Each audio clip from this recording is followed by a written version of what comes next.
stay around for that as well. I do want to introduce our guests today. Both of them very accomplished, and so I do want to make sure I get their accomplishments listed and out there, just so you all have a better sense of who they are. So apologize for the reading. I know Lindsay quite well, which I'll say something about in a minute, and Sam is a new friend. And again, both of them are so accomplished in their fields, multidisciplinary that they are. So Lindsay is the founder of Novo, which is an incubator for art that inspires human connection in imaginative ways. She's an Emmy-nominated filmmaker and social scientist, leveraging media and technology to end violence and human rights abuses. Her virtual reality documentary, Behind the Fence, was nominated for an Emmy and won a grand jury award for Best 360 Film at South by Southwest. She has been published by CNN, the BBC, and the New York Times. She is a Catherine Davis Fellow for Peace and was named the inaugural Envision Social Good Fellow by the Independent Film Project and the United Nations. Her research investigating the link between media and behavior change has been published by Harvard Humanitarian Initiative and in academic journals. Lindsay studied trauma and mental health at Harvard Medical School and journalism at USC. She holds a master's in social psychology from the University of Cambridge. Sam is a PhD ecologist and independent researcher. He's zooming in today from the Midlands of England, and Lindsay's in Los Angeles. He has varied experience of working within the psychedelic field, including a past scientific assistant to the director of the Beckley Foundation and a research assistant with the Synthesis Institute. His work has also involved science communication, including a past role as a senior science writer for Wave Paths and giving talks in association with Seed Talks. A lifelong nature lover, he has research interest in the capacity of psychedelics to influence human relationships with nature and is a collaborator with the Center for Psychedelic Research at Imperial College in London. His main work focus is in the ecological field, focusing on nature recovery, working as innovation team leader for an environmental consultancy. So I want to welcome Lindsay and Sam to our gathering, and all of you that are zooming in from various parts of the country and maybe even out of the country. So feel free to drop into the chat where you're zooming in from and give us a chance to see that. And that's a way for us to make connections. Every time we gather, I like for us to be able to make geographic connections. So feel free to, if you see somebody that's close or somebody that's interested, feel free to message them on the side if you see or hear something going forward that is interesting or compelling for you that you'd like to follow up on. These are recorded, so they'll be available on our YouTube channel and will be available in our next newsletter. They'll go out in our next newsletter. So without further ado, I want us to jump right into discussions. Sam's paper, the journal paper, was mailed out and will be available on our website as well. So we will touch on that, but you certainly be able to go back and read that afterwards as well. So that's as part of that discussion. So my first question is a way for us getting to know each other better. We've heard a bit about your bios just now as I've shared those. Can you start by telling each of us, and we'll start with Lindsay, where your interest in the intersection of spirituality, nature, and psychedelics, where does that come from in your life? Lindsay? Yeah, thank you. And lovely to be here with you, Hunt, and all of you new friends. Yeah, I have a lifelong journey with spirituality. I grew up in the rooms of AA. I like to say that AA really formed me. My parents were in the rooms, but they brought me since I was as young as I can remember. So 3, 4 years old, I was the kid like coloring in the back. And that spirituality, I think more than anything, gave me this sense of God as an experiential, direct force for transformation. So God not being kind of object or other, but God being something that happens when hearts come into space that align for, desire to be whole, desire to overcome kind of the impossible. So this kind of then yearning for what Richard Rohr would call the mystical, meaning just a direct experience of the divine or direct experience of God, kind of charted the rest of my spiritual path, which took me to conservative Christianity for a long time. And I was a really, really dedicated fundamentalist evangelical for about 10 years. And then I moved to the Congo to begin my work as a war journalist. And there, that fundamental Christianity really fell apart and didn't align or make sense with the amount of suffering, human suffering I was seeing. Yeah, these verses would kind of circulate in my mind. And when they didn't make sense for the woman in front of me whose child was dying of starvation, I was really forced to reckon with how theology holds with the realities of the world's pain, both ecological and human. Um, so that led me on a deconstruction path, and again to Richard Rohr, actually. And I went and studied under him at the Living School and the Center for Action and Contemplation, this kind of like alternative seminary. And that then eventually led me to Buddhism. And I've then done a 16-month course with the Sati Center for Buddhist Studies in ecological chaplaincy. So how to be deeply with the dying world, how to be of service to others, to reconnect their relationship to the natural world, both all living things, a dedication to end suffering, and a commitment to awakening, which from a Buddhist lens really means, awakening is not just a buzzword for New Age-ism. And from my Buddhist teacher, Christopher Titmus, who's just wonderful. If anyone wants to check out his work, he has a beautiful Substack too, and leads silent retreats kind of all over Europe. Awakening, being awakened soul to be of service to the end of suffering. And I see that as kind of the entry point then into psychedelics. So a lot of years doing filmmaking in areas of violence and conflict is kind of the same desire to see an end of suffering, to be a part of healing, and seeing the limits of that. Then psychedelics kind of came into my life through research, becoming aware of the research as I was beginning my PhD at the University of Cambridge, which I'm just finishing, which is on the human-earth relationship. So my life really took a pivot deeply into ecological spiritual work. Had my own experiences with psychedelics, found that to be very much aligned with my spiritual path. It wasn't in contrast to it or in conflict with it, but was part of deepening a commitment to ending suffering for all beings. And then I went and worked at Synthesis, which was a legal retreat psilocybin center in the Netherlands, and facilitated ceremony high dose psilocybin journeys for kind of healthy normals that came to these retreats. And I was the co-lead of the nature connection team at Synthesis. So how to integrate nature practices in preparation for psilocybin, during, and then in integration. So I'll pause there, but I think all of those streams, have come together really beautifully. And now, I'm excited to talk more. Thank you, Lindsay. That's so touching. That story about the woman in the Congo, just as an example of where Christianity, sort of more fundamentalist or conservative Christianity, can really fall apart, and how that's propelled you into the work you're doing now is very touching to me. So thank you. That's just very heartfelt. So thank you.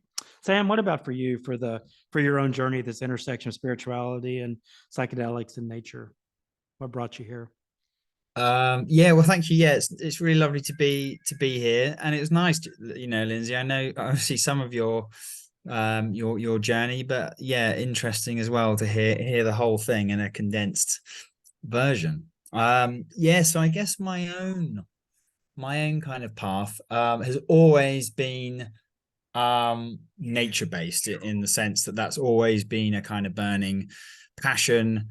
Before I could walk or talk, really, I was out exploring, poking around. So it's always evoked, anything alive has always evoked fascination, wonder, awe, intellectual stimulation, joy. And that's remained, I'm happy and glad to say, throughout my life, up until this point. So, and in terms of spirituality, like my upbringing was not religious at all. My mum sort of primarily brought me and my sister up, and my mum is definitely, she would define herself as a spiritual person, but she's not a religious person. And I guess broadly speaking, I would be considered in a sort of similarly. Kind of running along parallel to my kind of interest in nature is an interest in altered states, and particularly how altered states can lead to altered traits, change people's values and perspectives on life, what they think is important, what they want to be doing with their lives. I'm fascinated by that capacity.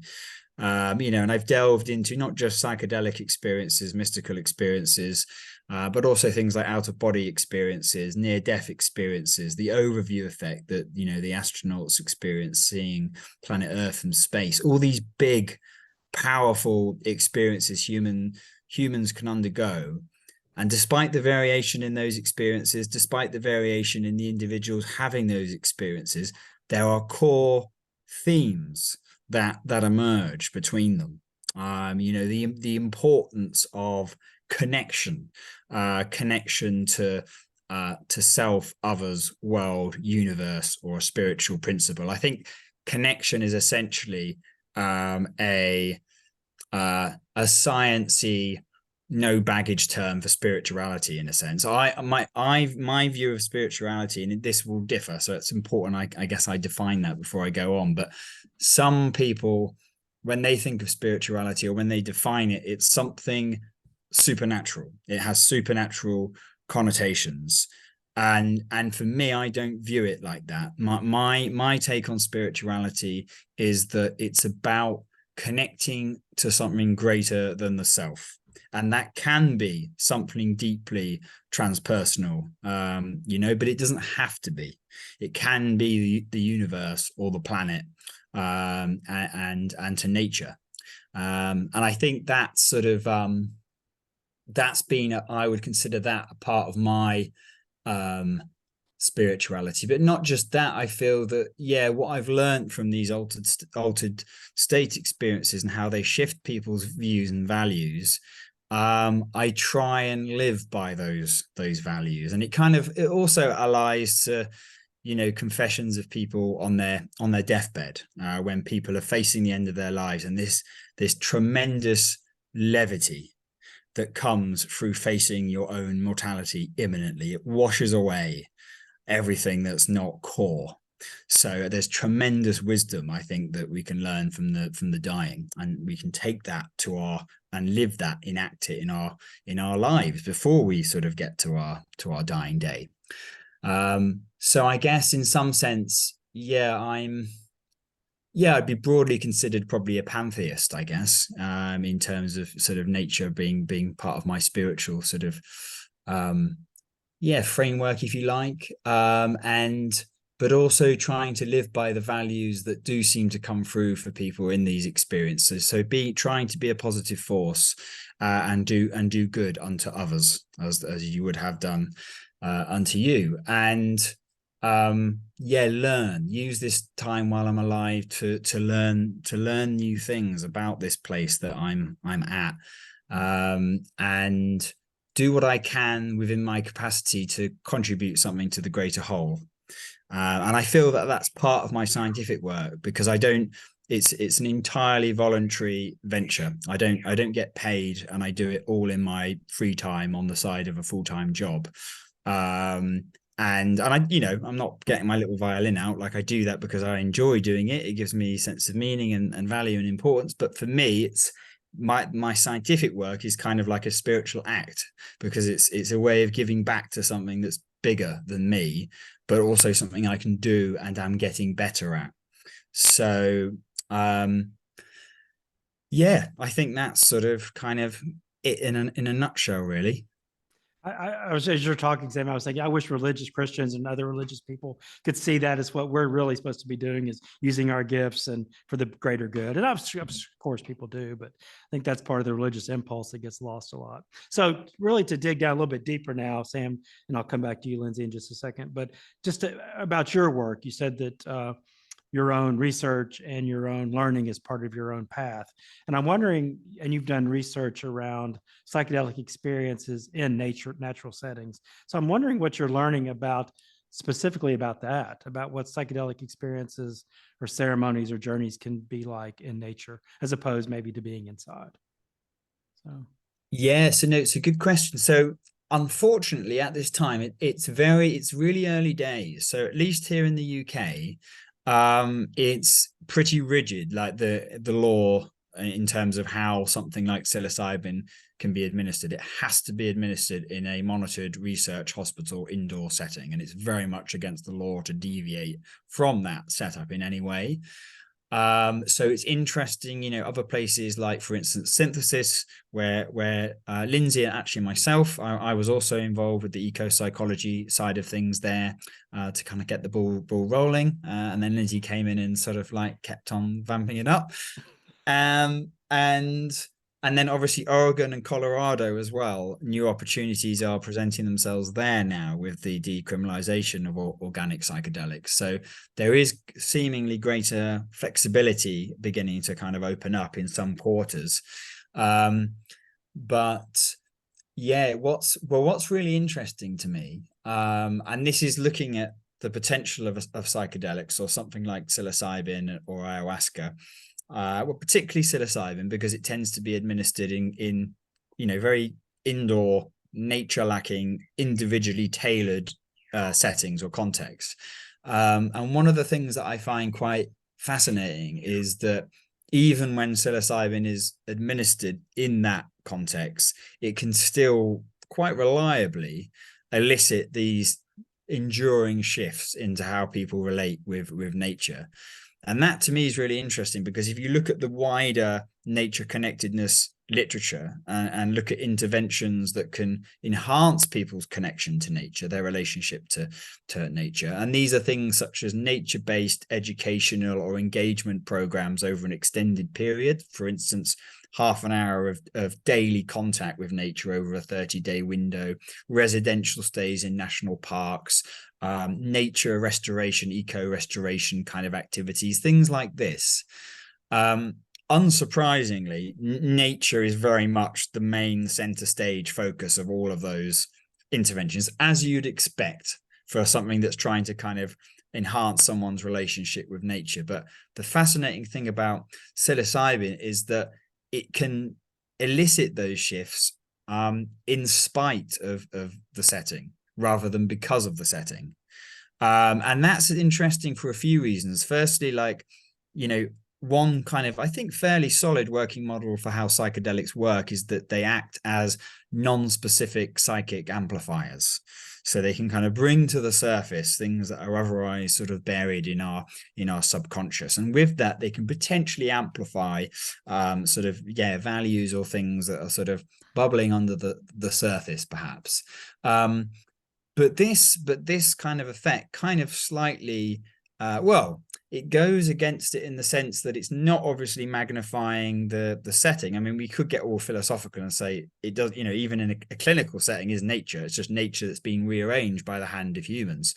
And obviously we are nature. Wherever we go, we take nature with us because, you know, we're part of that. And so maybe part of what's happening is when we have a powerful psychedelic experience or other type of transcendental experience, we're going inwards. We're going into our own inner nature. But it also begs the question, well, if something like psilocybin can elicit these shifts in people's connection or relationship to nature in an enduring way, in spite of how it's used, what could be the potential if it was intentionally used as an agent or a catalyst for enhancing human relationships with nature? And that question has not yet been answered. Some of the work that I've been involved in, I think hopefully I'm working on a paper in collaboration with Imperial that's, I think, yeah, quite exciting in the sense that it's quite a lot more rigorous than anything that's come before, in that there's a healthy group who've never taken psychedelics before, a clinical group with major depression. Both have a control group. What the healthy group is a tiny microdose of psilocybin.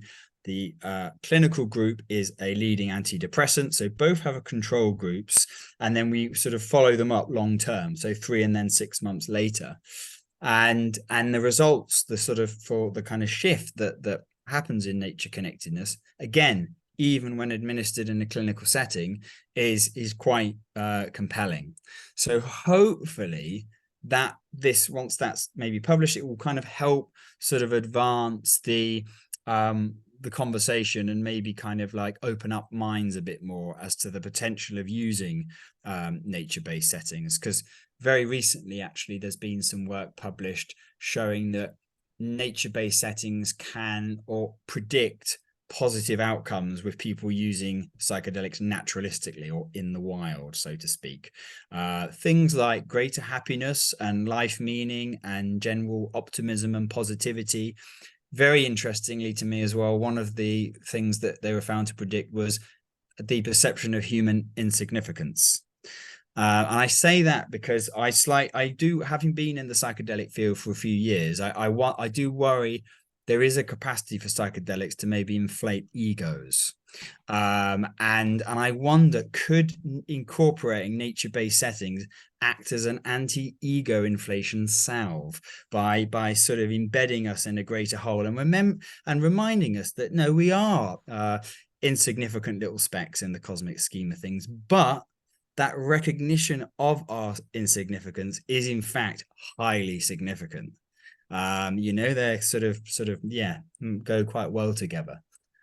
So yeah, it's essentially really quite early days. And just to quickly wrap up, I've just had a paper published yesterday looking at ayahuasca and how that can affect people's connection to nature, but when used in a traditional indigenous Amazonian Shipibo shaman-led context in the Peruvian Amazon. And that's interesting because that's obviously not in a clinical setting. That's in a shamanic Amazonian setting. So you've got very high biodiversity, rich rainforests going on. You've got the shamanic context, leaf rattles and various incenses, and like it's very nature sort of inspired and orientated. Forced digital detox. There's very little power there and no Wi-Fi. People have to come off their smartphones and technology. And we know from the literature that can disconnect people from nature, like excessive technology use. And then the effects of ayahuasca itself. So, and we don't know, because it was just a pilot study, we don't yet know what is contributing what to people's shifts in their relationship, but it seems to be kind of a multi-dimensional thing. So hopefully with more time there will be more consideration and more incorporation of nature-based settings into psychedelic use. Excellent, Sam. Thank you. God, I think you have so many different perspectives on that, and as you say, it's emerging now. So it's exciting. I think so exciting, and I think for the environmental crisis we're in, anything we can do to help people be more aware of our connection to nature and our, like you point out, insignificance in the whole realm of the cosmos. And for us, the world was created, and we're a speck of dust, right? So let's hold both of those in tension with each other. Lindsay, I do want to kind of get specific about Christianity, but before I do that, I want to let people know and talk about how you and I know each other for almost 3 years, maybe now, or at least 2.5 years. Lindsay, as we mentioned, is a filmmaker, and she's written and produced and directed a film for us, a 10-minute documentary specifically about Christianity and Christian spirituality and psychedelics. We have Bill Richards interviewed in there and a couple of people associated with Ligare. We'll release that as part of the release of the religious professional study that I was in back in 2016. So that study is coming soon. I'm trying to not say when, because I don't know, for one thing, and it's been delayed a couple of times, but we do know it's coming. Lindsay produced this beautiful documentary that I can't wait for everyone to see. So we'll be sharing that soon. She and I also run a panel along with Aize Jama Everett on Christianity and psychedelics at the Psychedelic Science Conference in Denver. And Lindsay was the moderator of that. And I literally thought that about 100 people would come to the Christianity and Psychedelics panel. I was nervous about it, and the room filled up and they turned people away. And when the lights came up, I had a momentary disassociation. I couldn't believe how many people. So Lindsay brought me back to reality. So all that to say, Lindsay's very well versed in Christianity and Christian spirituality. So my question to you is, where do you see it going, and what do you think is important for Christians to really understand about psychedelic experiences and what the possibilities are for Christianity or for Christians? That's a big question, but what do you think is possible, and what should Christians pay particular attention to as emerges? Yeah. I'm going to answer that with first kind of commenting a little bit on what Sam said, because it connects. Okay, So good. regarding kind of how psychedelics can increase nature connection, yes, where this is taking place is part of it, but also I think how we're considering what the use is of psychedelics when it's propositioned primarily as an enhancement for human well-being. Well-being mean mental health or physical health, or kind of from the kind of clinical health model, so depression, anxiety, et cetera. The emphasis is on the human, right? So it's not just the setting emphasizes a human-centric use of psychedelics, it's also why people are doing these to begin with, which then includes how people are being prepared for them, how they're integrated. The focus is you, the focus is the human. So kind of expecting that will be kind of replaced with a anthropocentric worldview is almost a little unrealistic unless that's intentionally woven in. And that connects to the Christianity question, which is something that we talked about on the panel. So I don't want to claim these ideas as mine. They're very much yours and Aize's, but these need to be a part of a communal, collective response to the times that we're in. The West is in a crisis of the myth of individualism. We think that we are alone. We are not. We have the illusion of freedom when we're actually living in like highly surveilled, controlled Western countries in which our tax dollars are being used to fund genocide. And I'm saying that on purpose because I am in a daily reckoning with kind of the existential questions of what it means to be a person of faith and a person committed to social good, and how to be awake, considering how much Western colonial imperialist society wants me to be asleep, wants us all to sleepwalk so that the systems can continue. The systems perpetuate themselves based on are being seduced into the illusion of if I just take care of my life and build my kingdom, that all is well, and all is certainly absolutely not well. And then when we think of Christianity, we think of Jesus turning over tables in temples, radical thinking around how to challenge state-sanctioned violence. That was what Jesus cared about. That's what part of his message was. So then I think about psychedelics being kind of co-opted into this, well, very much a capitalist kind of for-profit model, but then also just this illusion of how can I improve my life? And that's not all what Christianity is about or should be about. Christianity should be rooted in deep, radical, communal commitment to ending suffering and caring for people that are suffering. So lest that being part of how experiences are designed, carried out, I don't know how much good it will do. And good meaning creating more equality, access, opportunity for all life. And so that's back to the nature question. This is not, again, just about ending human suffering. This is about ending the suffering that human-driven climate change has caused on the planet. There's absolutely no question anymore that what's befalling the planet is human-driven action, primarily from the globalized North, that disproportionately affects the global South. So the people that have been contributing the less to fossil fuel emissions are suffering the most impact of climate change. So these are the questions before us. It's like, okay, well then how do we want to work with this tool, this gift of the earth, psychedelics, whatever the form they're in, whether it's psilocybin or ayahuasca or LSD, they're gifts and tools and should be stewarded well. And so the indigenous models have so much to teach us about that. And where, in some cases, like they'll say, they'll refuse people access to them because they don't sense maybe a maturity of soul yet. I mean, that's not in all cases, but that's definitely more the case than it is in the West, where in the West, it's like, well, if you are ill, meaning if there's something you want to fix in your psyche, then you should take psychedelics. It's like, well, maybe our psyche is suffering because everything is actually very wrong. So having depression, let's say, or anxiety, or certainly climate anxiety, could be a very normal response to the times we're living in.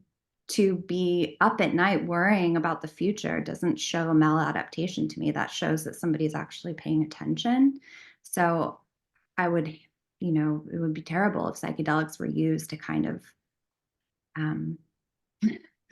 seduce people into some altered state of oneness and love while kind of missing the point of what we're being asked to do as a society, as a collective. So I don't know, when it comes then to Christianity, I'm like, well, let's just be very rigorous then about how we're kind of measuring the use of psychedelics against, for me, the radical core values of what Jesus stood for. And Christianity has veered so far away from those. And so it's hard to even find communities where that's being lived out well. And Aize's community in Oakland is seemingly one of those where it's deeply about the community, the commitment to inclusion and access and anti-racism. That's what psychedelics also should be doing for us, is making us more, accepting of all beings, whatever skin color, sexual orientation, gender, etc.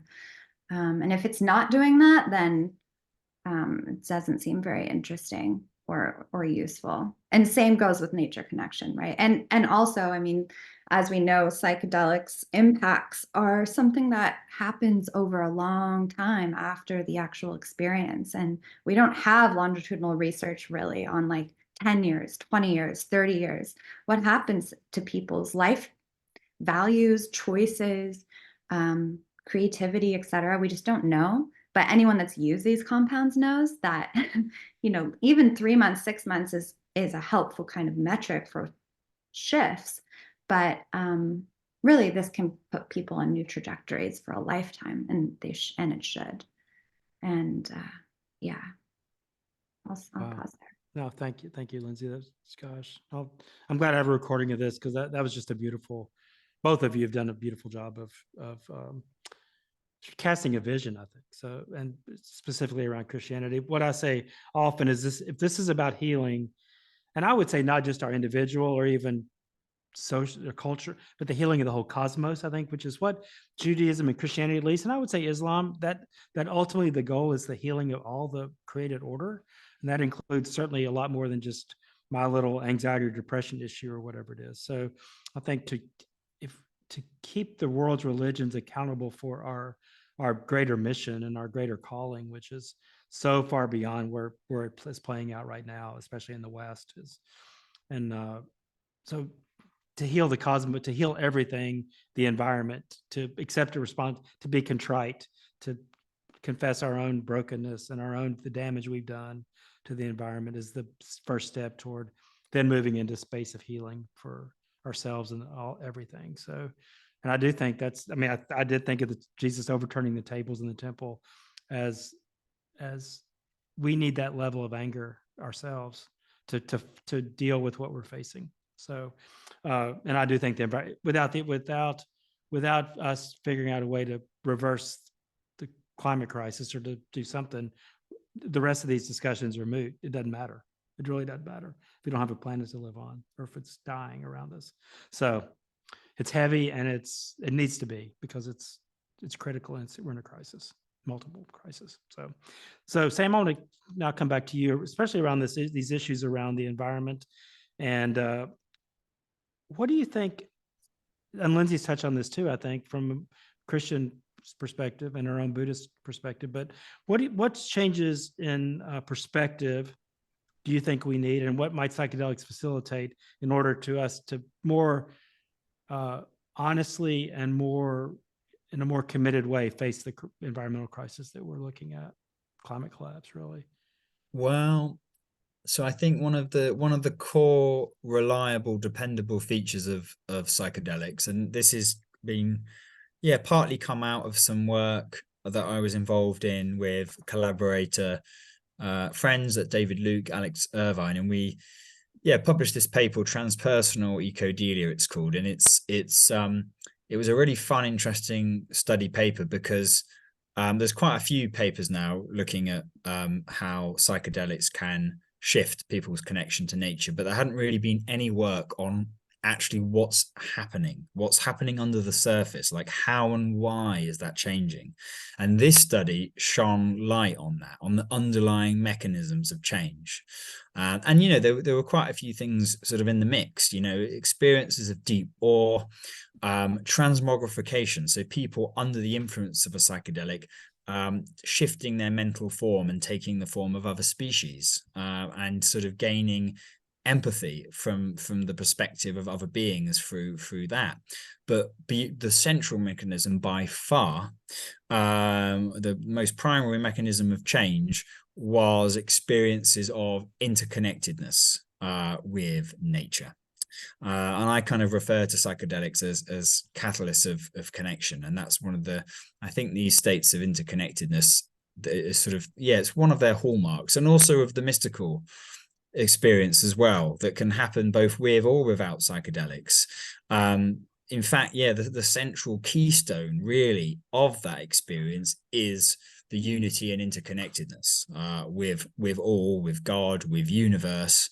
And I feel like that is important, because we need to recognize and acknowledge that our current societal value system, the way our civilization's laid out, we have essentially our values encompass things like materialism, consumerism, individualism, fierce individualism, anthropocentrism. And unfortunately, all these values are baked into the substrate of our societal structure. I would consider them all disconnective. So disconnecting from self, disconnecting from others, and disconnecting from world and nature. And it's because we've made this, at a tremendous rate, we've kind of progressed in a materialistic, technological direction. And there's no doubt that we've achieved utter wonders through that course of action. We've got all these fantastic medicines, we're living longer, we have all these amazing material comforts and opportunities that like people a century or two could not fathom in their wildest dreams. We've gone into space, we've conquered smallpox, we've split the atom for good or ill. We've done all these achieved these amazing things by kind of severing our sort of detaching ourselves from being part of nature and kind of picking it apart and making and putting up barriers. And and there is a need for doing that. Like, you can't always be connection to nature. Like, it's been pretty rainy here over the last few days. I've been glad for a roof and walls and stuff. So sometimes you want a bit of buffering from nature. But on a sort of bigger picture scale, in our pursuit of materiality and technological progress, we've kind of forgotten that it's the immaterial aspects of our humanity that are really our gold, much more so than actual gold. And I would consider connectedness is a big part of that. And we've sacrificed that, I think. And now we're facing, despite all the amazingness of modern civilization, we are recognized to be in a mass extinction event. If you speak to professional conservationists, the scientific community, like thinking about that, there's a consensus view that we are in a mass extinction event, the 6th great mass extinction event, I think, and we are orchestrating that. Our species single-handedly is orchestrating that. We're also in a global mental health crisis as well. And it's been called, we're in a polycrisis. There are multiple converging crises happening now on this planet. And I don't want to oversimplify or generalize too much, but I do feel that disconnection is at the root of certainly like the mental health crisis and the environmental crisis. And so what the kind of utility and potential of psychedelics is that they potentially, particularly if used well, in the right way, and sort of, yeah, going by the things that sort of Lindsay kind of laid out as well, like shifting the focus slightly away from the individual benefit or gain model and expanding that radius a bit. I think psychedelics can bridge that disconnected gap, and they can reconnect us back to the earth, and to each other and to ourselves potentially, if used well. So that's my hope, and that's still there even on my slightly more cynical days. So that's how I think they can help in our current sort of predicament. Excellent. Yeah, thank you. We can't lose hope, even though it's hard. It's challenging. So thank you for that. Thank you for that. That's encouraging to me too, because it's easy to lose hope. It could be. A final question, and then we are going to break. We try to block an hour and 15 for this. So I have one more question for you two, talking about the work you're doing together, and then we'll break into small groups. I'll do that manually so that Lindsay and Sam will both be in those, and I'll join one just so that we'll have time with you all in a smaller setting. So for those of you out there in Zoom land, please stay. We will finish by 1:15 Eastern. So we've got about another half an hour. After this last question, we'll break up into small groups for maybe 15 minutes, and I'll call us back together for some final words. So the last question really involves the work you two are doing together, and on a paper. And if you both maybe start with Lindsay, and then Sam, you could finish up what that involves and what you are doing together, what research work you're doing together. Yeah, we're like laughing because we've been lagging on it. So, but it does exist. So as I briefly mentioned, I'm finishing my PhD right now. And as part of that data gathering, I collected some other pieces of information that relate to now the paper that we're working on.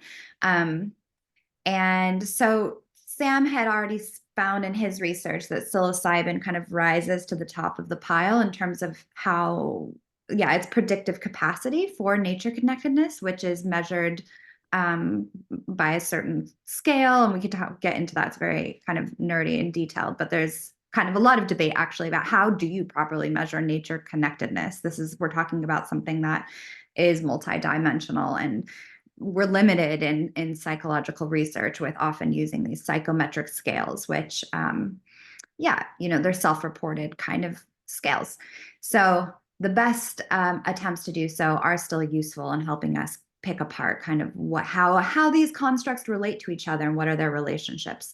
So that being said, I was collecting data actually around looking at, does someone's relationship to their body, something called interoceptive awareness, or body awareness, does that predict nature connectedness? And I found that it did. I'm putting my manuscript together now, and that's kind of like the core of my PhD research. And that's a bit intuitive, especially for those that work with psychedelics.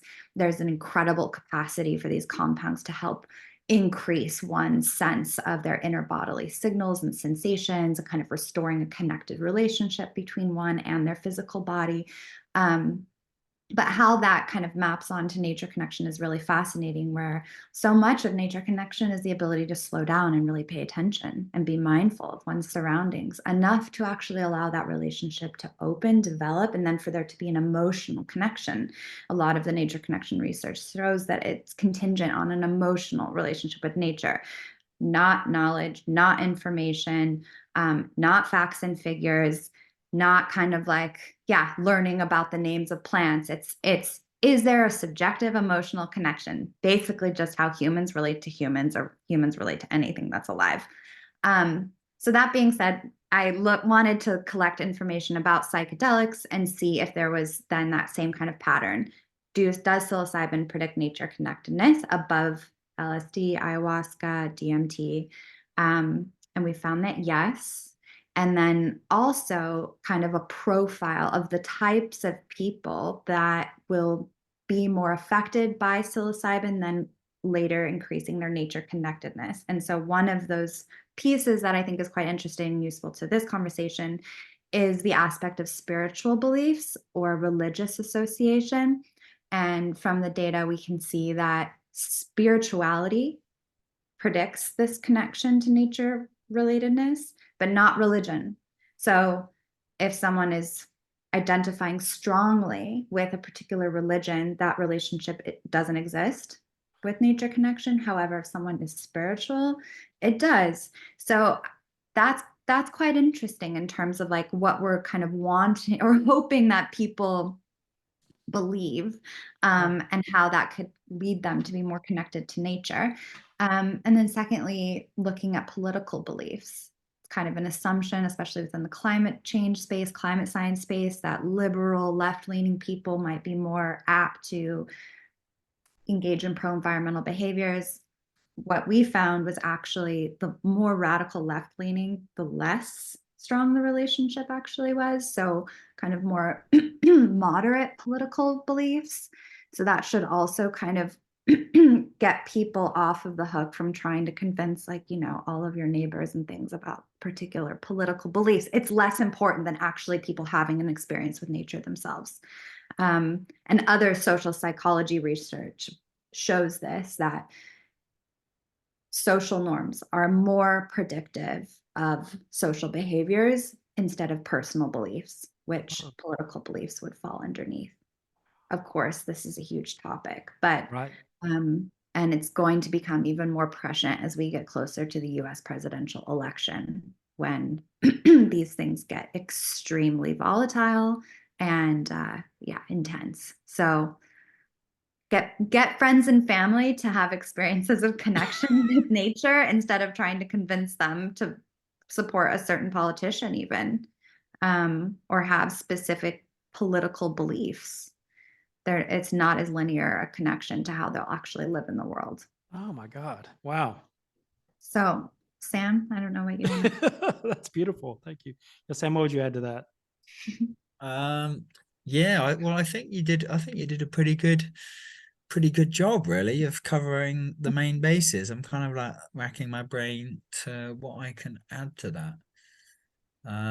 Well, maybe why do you think it's even matters to have like kind of a profile of like demographic profile as we're thinking about nature connectedness? Like how could that be helpful in designing interventions even, or? Well, yeah, no, I think it's a really good thing to have looked at all these different, these different factors in terms of like, religious leanings, political leanings, people's direct childhood encounters with nature, their psychedelic use, and there's a whole host of different factors in the mix that's in the data. And then it's kind of pulling out the things that are sort of exhibiting significance there. And it was interesting in that, the kind of finding the moderate political leanings as being more conducive than extreme left or right wing. And then, some of the stuff that we found kind of reassuringly corroborated other work that's being done in terms of childhood encounters with nature are really quite important for kind of later lifespan, and that's been found across studies, and that's an important thing for us to kind of remember with our young people, our children. It's hugely important to provide nature-based experiences and stuff for them, because the ripples of that will kind of impact potentially across their lifespan. And then, kind of further delving into the psychedelics. And it wasn't because we looked at, wasn't there a kind of pro-environmental task included? Because we weren't just looking at nature connection, where we were looking at nature connection and pro-environmental leaning or activity as well. Yeah.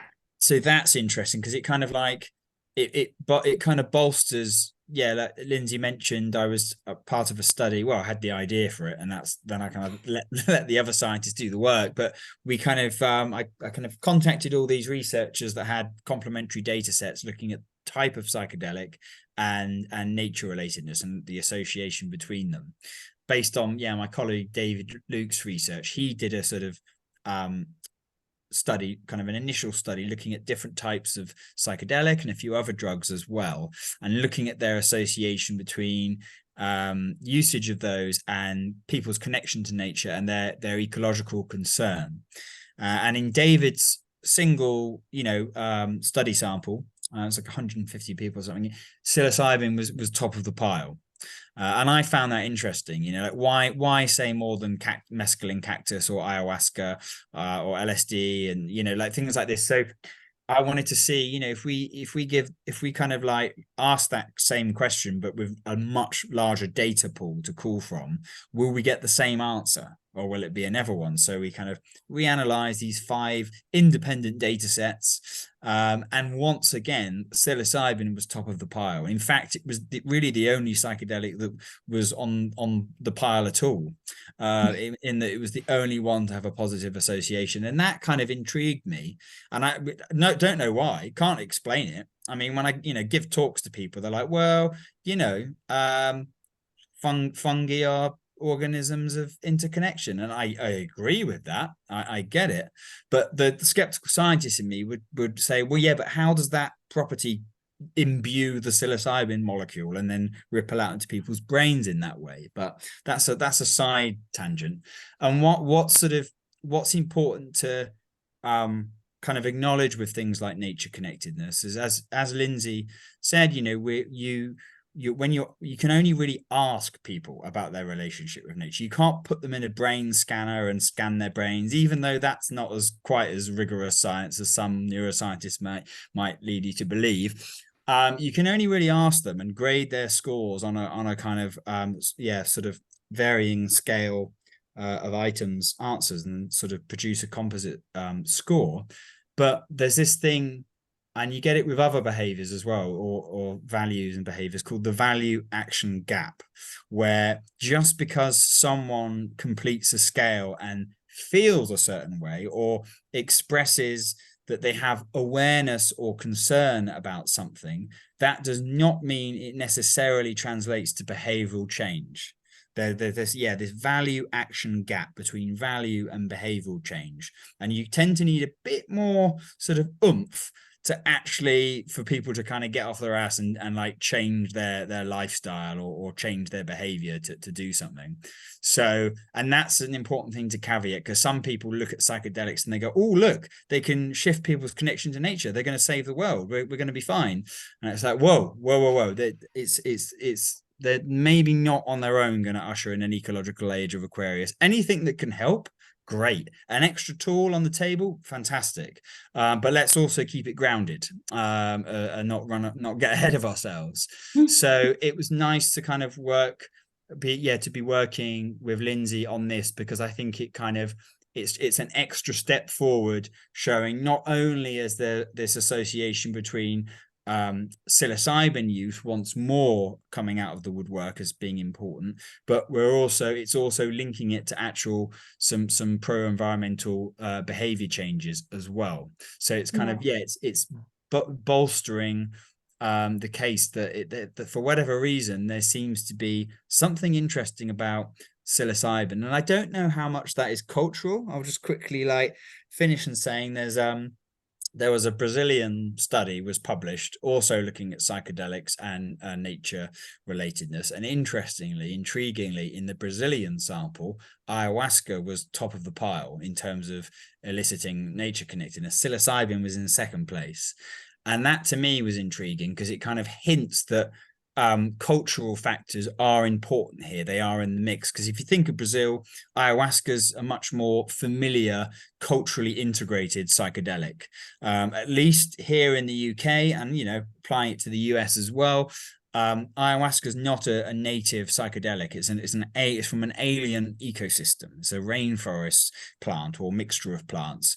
Whereas at least here, and I think to a large extent in the US, psilocybin is native. It's the indigenous psychedelic of our land.